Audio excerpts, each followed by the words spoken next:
In this video, I will show you how to check disk health in Windows 11.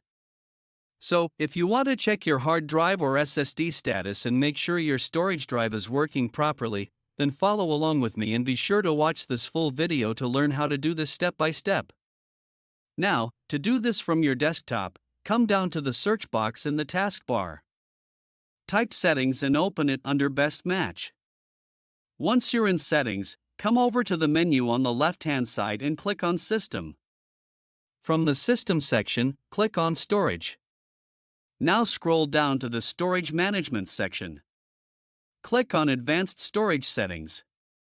Then select Disks and Volumes. This will open a screen where you can view all of the drives installed in your computer. Here, you can check the health status of each disk. For example, you may see a message such as Healthy and Online. To view more detailed information, click on your drive and then select Properties.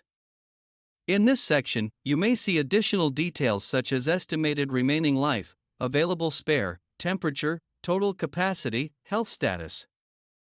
This is a quick and easy way to check whether your SSD or hard drive is functioning properly.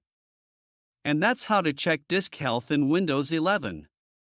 If you found this tutorial helpful, please consider leaving a like and subscribing to the channel for more Windows 11 tutorials.